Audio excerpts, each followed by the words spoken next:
نمازیں پڑھتے ہیں تو کتنی فرض ہیں؟ 5. اور اگر بندہ ایک نماز نہ پڑھے روزانہ تو وہ بے نماز. حکم ہے کہ نماز کی گنتی پوری کرو. کتنی نمازیں؟ 5 نمازیں. اس کی گنتی پوری کرنی ہے، نہیں تو بخشش نہیں ہے، نافرمان ہے بندہ. اور اگر حج کرنا ہے تو حج کے دنوں کی بھی گنتی ہے. اگر گنتی کے حج پورے نہ کریں، ارکان پورے نہ ہوں، منا میں نہ جایا جائے اسی دن جس دن فرمایا ہے، مزدلفہ میں نہ جایا جائے، عرفات میں نہ جایا جائے، اور 3 دن گن کے اگر کینکریاں شیطان کو نہ ماری جائیں پھر بھی حج نہیں ہوتا. حج کے لیے بھی گنتی ہے اور زکوٰۃ کے لیے بھی گنتی ہے. جیسے صابر صاحب فرما رہے تھے کہ اللہ تبارک و تعالیٰ نے فرمایا کہ پورا سال اگر تمہارے پاس اتنا سونا ہے اور اتنا رزق ہے، اتنے پیسے ہیں، تو تمہارے اوپر اتنی زکوٰۃ فرض ہے. زکوٰۃ بھی گن کر گنتی کرنی ہے نا. اتنا مال ہے ہمارے پاس، کوئی ہے ایسا جو بغیر گنتی کے زکوٰۃ دیتا ہو؟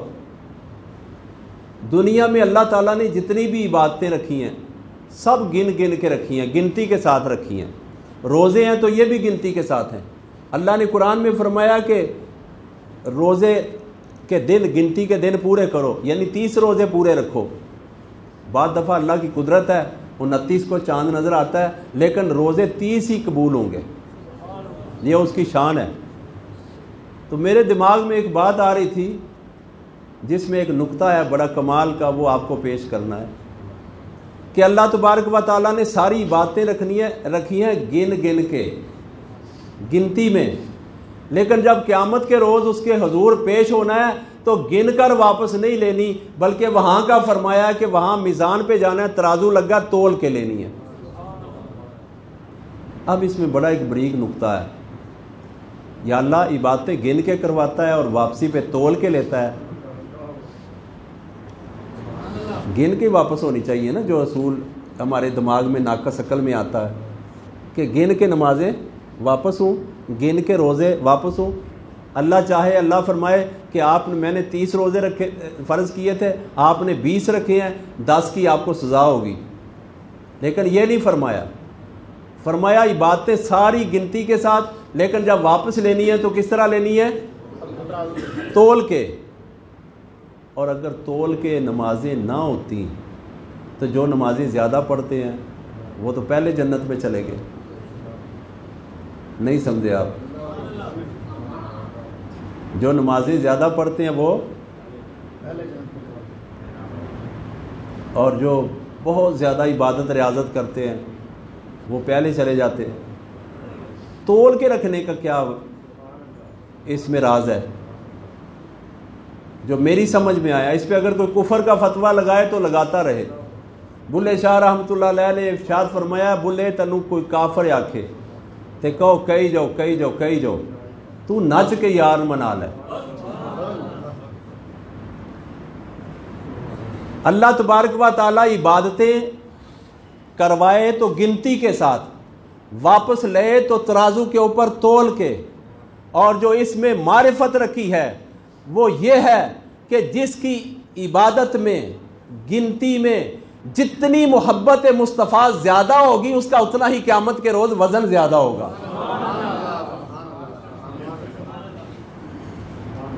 گنتی میں کمی بیشی ہو گئی تو معافی، وزن میں کمی نہیں ہونی چاہیے. اس میں نقطہ یہ سمجھ آیا کہ اللہ نے تول کے واپس اس لیے لینی ہے کہ نماز پڑھی، نماز میں ہم نے پڑھا کہ اللہ اکبر، قیام کر لیا، ثنا پڑھی، فاتحہ پڑھی، سب نے نمازیں پڑھ لی. اور کئی لوگوں نے ایسی نماز پڑھی انہیں پتہ ہی نہیں کہ ہم کس کام لگے ہوئے ہیں. نماز اس نے بھی پڑھی ہے جس کو پتہ ہی نہیں کہ میں کام کس لگا ہوا ہوں. تو نماز اس نے بھی پڑھی ہے جو اللہ اکبر کرتا ہے تو کہتا ہے کہ یا کا صلی اللہ علیہ وسلم آپ کی یہ ادا ہے، میں اس لیے یہ کر رہا ہوں. یا کا صلی اللہ علیہ وسلم آپ کی یہ ادا ہے، میں اس لیے یہ کر رہا ہوں. یا کا صلی اللہ علیہ وسلم آپ نے یہ پڑھا تھا، میں اس لیے پڑھ رہا ہوں. یہ آپ کی ادا ہے، یہ میں کر رہا ہوں، اور سجدہ گئے، پھر عرض کی یا آقا صلی اللہ علیہ وسلم میں یہ ادا اس لیے کر رہا ہوں کہ یہ آپ کی سنت ہے۔ نماز پڑھتے پڑھتے محبوب کی اداؤں کو یاد کرنا، محبوب کی نعتیں بنا بنا کے یاد کر کے محبوب کے محبت میں مگن رہنا، اس کو نماز کہتے ہیں۔ فرمایا جس کی نماز میں میرے محبوب کی محبت ہوگی، سنت ہوگی، معرفت ہوگی، وہ نماز قبول ہے، اور جو نماز میرے محبوب کی محبت سے خالی ہے وہ نماز قبول نہیں ہے، اس کے منہ پہ ماری جاتی ہے۔ اس لیے آپ سب کو مبارک ہو، آپ کی نمازوں میں نبی پاک صلی اللہ علیہ وسلم کی محبت پائی جاتی ہے۔ اور جو یہ کہتے ہیں کہ نماز کے اندر اگر نبی کا خیال آ جائے تو اس کی نماز ہوتی نہیں ہے، ان کی کتابوں میں لکھا ہے اسے بہتر ہے کہ گدھے کا خیال لے آؤ۔ یہ سنیوں کے علاوہ جتنے بدعقیدہ ہیں ان کی کتاب میں لکھا ہے، ان کے بڑے نے لکھا ہے، وہ آج تک اپنے بڑے کی صفائی بول بول کے، جھوٹ بول بول کے، ایک جھوٹ کے اوپر 100 جھوٹ بولے تو جھوٹ ہی رہتا ہے۔ نماز کے اندر اگر نبی کا خیال نہ آئے، ہم تو صرف نبی کا خیال کی بات کر رہے ہیں، نماز کے اندر تو ہر نیک بندے کا خیال اللہ نے رکھا ہے۔ ہم نماز پڑھتے ہیں، ایک بندے نے ایاک نعبد و ایاک نستعین کا مسئلہ بیان کیا کہ اے اللہ ہم تیری عبادت کرتے ہیں اور تجھ سے مدد مانگتے ہیں، اس لیے ہم غیر اللہ سے مدد نہیں مانگتے۔ اس بد دماغ کو پتہ ہی نہیں ہے کہ مدد اس آیت کا مطلب کیا ہے۔ اس آیت کا مطلب میں سمجھاتا ہوں۔ ایاک نعبد و ایاک نستعین، اے اللہ پاک ہم تیری عبادت کر رہے ہیں اور تجھ سے مدد مانگتے ہیں۔ اگلی آیت پڑھو، مدد بتایا کہ مدد مانگ کون سی رہے ہیں، اہدنا الصراط المستقیم، یا اللہ ہم سیدھا رستہ چلنا چاہتے ہیں، اس کی مدد مانگ رہے ہیں۔ پھر تھوڑا سا اور آگے جاؤ، صراط الذین انعمت علیہم، یا اللہ کوئی چنگا بندہ ملا جیڑا ولی اللہ ہوئے، ساڈی باں پھڑ کے تیرے رستے تے لے جائے،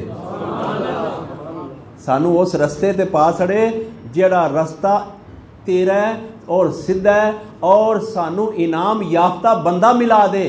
یعنی اے اللہ مجھے کوئی پیر فقیر عطا کر، کوئی روحانیت والا عطا کر، کوئی سمجھدار عطا کر، کوئی قرآن کا عاشق عطا کر، کوئی عالم عطا کر جو تیرے قرآن کی روح سے واقف ہو، تو تیرے محبوب علیہ الصلوۃ والسلام سے عشق کرنے والا ہو اور تیرے محبوب کی محبت میں غرق ہو، ہمیں وہ عطا فرما۔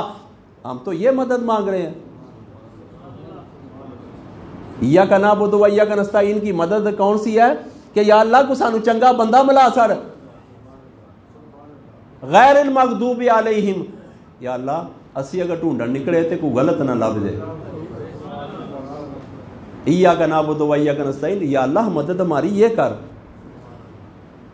تو سمجھ آئی کہ جتنی بھی باتیں کرنی ہیں گن کے، جب واپس لینی ہے تول کر۔ نبی صلی اللہ علیہ وآلہ وسلم کی حدیث پاک ہے، نزہۃ المجالس میں لکھی ہے، نبی صلی اللہ علیہ وآلہ وسلم فرماتے ہیں دنیا کے اعمال تولے جائیں گے، ایک بندہ اس کے اعمال کم ہوں گے اور وہ ہار جائے گا اور جہنم کے راستے پر جانے لگے گا، تو میں آگے ہو کے روک لوں گا اور اسے کہوں گا کس طرف جا رہا ہے، یہ تو جہنم کا راستہ ہے۔ کہا میرے اعمال نامہ تلا ہے تو میں جہنمی ہو گیا ہوں۔ فرمایا ہاں تیری ایک چیز میری جیب میں پڑی ہوئی ہے، آج ذرا دوبارہ ترازو پہ چلے، دوبارہ ترازو پہ چلے۔ حدیث پاک میں لکھا ہے انگلی کا اگلا حصہ ہے نا، اس حصے کی پیمائش جتنا ایک پرزہ کاغذ کا ہوگا وہ آقا صلی اللہ علیہ وسلم اپنی جیب سے نکالیں گے اور پڑھیں گے کہ یہ اسی کا نام ہے، اور اس کے پلڑے پہ رکھیں گے ترازو پہ، اور اس کا ترازو ایسے ہو جائے گا، اور جب ایسے ہو جائے گا تو وہ پسینہ سے شرابور دکھی دوزخ کے رستے پہ جاتے ہوئے روتا ہوا اور جوڑ اس کے اکھڑے ہوئے ہوں گے، ایک دم خوشی کی لہر آئے گی اور کہے گا کہ اے مہربان، اے مہربان آپ کون ہیں؟ تو فرمایا جائے گا میں تیرا رسول ہوں، محمد صلی اللہ علیہ وآلہ وسلم میرا نام ہے۔ اور پوچھا جائے گا کہ یا آقا صلی اللہ علیہ وسلم یہ تکڑی کے اوپر کیا رکھا؟ میں نے تو بہت ہی باتیں گن گن کر کی، تو اس میں وزن کوئی نہیں نکلا۔ فرمایا وزن اس ویلے پاندی ہوتے تایا نا۔